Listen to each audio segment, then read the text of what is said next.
Je m'appelle Jean-Marc Bellier. J'ai commencé à travailler pour la Maison du Whisky le 1er juillet 1995. Donc là, vous vous trouvez dans la boutique historique de la Maison du Whisky qui est située au 20 rue d'Anjou dans le 8e arrondissement de Paris.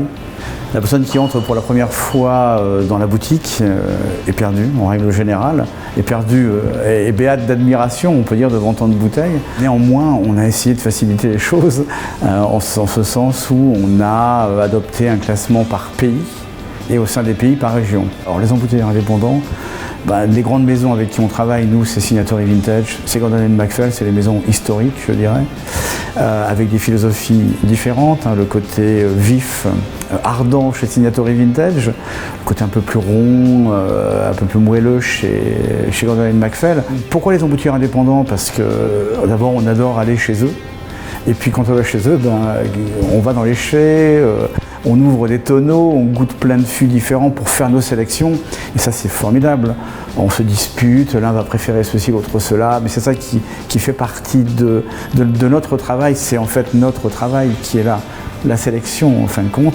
Gordon & MacPhail, on peut dire aussi qu'à une époque où Gordon embouteillait souvent à 40 degrés, on les a un peu incités progressivement.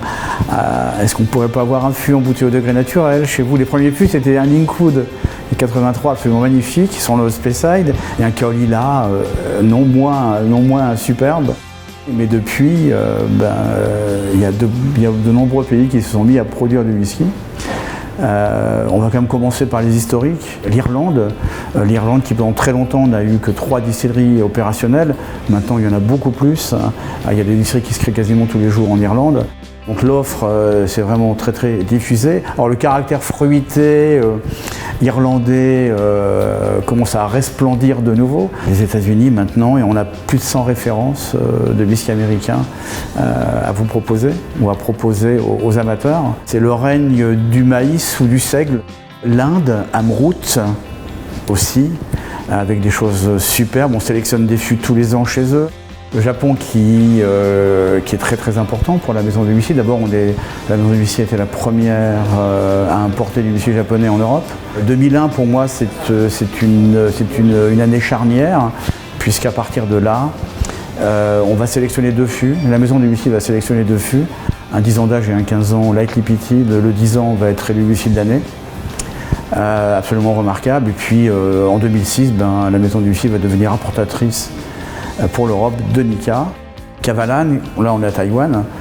Pour continuer notre petit tour du monde, ou notre grand tour du monde des whiskies, il y a la Suède, il y a la Belgique, vous allez avoir l'Allemagne, le Pays de Galles, la Nouvelle-Zélande. On produit du whisky réellement partout dans le monde et de façon très très intéressante avec des spécificités bien marquées. Maintenant, les amateurs de tourbe vont se demander où sont passés les whiskies tourbés de l'île d'Islay. L'Islay Room est une salle dédiée à tous les whiskies qu'on peut trouver donc sur l'île d'Islay en Écosse.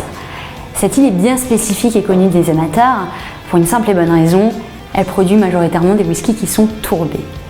Ces whiskies tourbés ne sont pas le fruit du hasard, mais simplement de l'exploitation de tourbières qu'on peut trouver en grand nombre sur cette île. En fonction des zones géographiques de l'île, on va trouver des densités de tourbes différentes.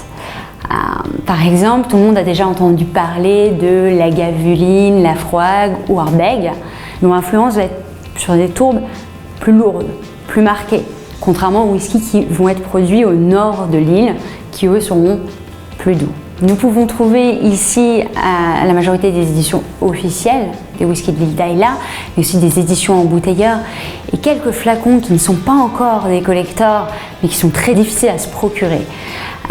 En parlant de rareté, nous avons aussi quelques flacons de Port-Hélène disponibles.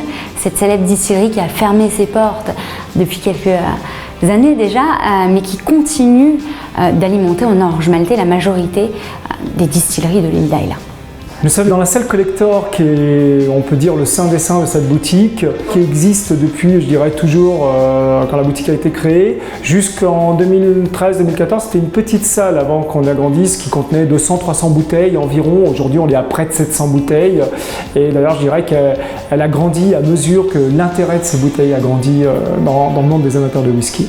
Ici, on est sur des bouteilles qui vont être rares, qui vont être très chéries par les amateurs de whisky. Alors pourquoi elles sont rares? Parce que ce sont des versions anciennes, les distilleries ont fermé.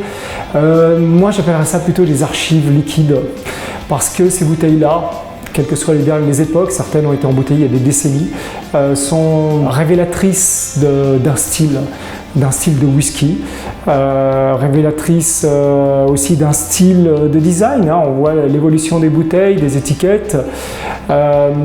Le gros de ces bouteilles-là, c'est des embouteillages qui remontent aux années 60-70. Aujourd'hui, on s'adresse également à des choses encore plus emblématiques comme les whiskies japonais.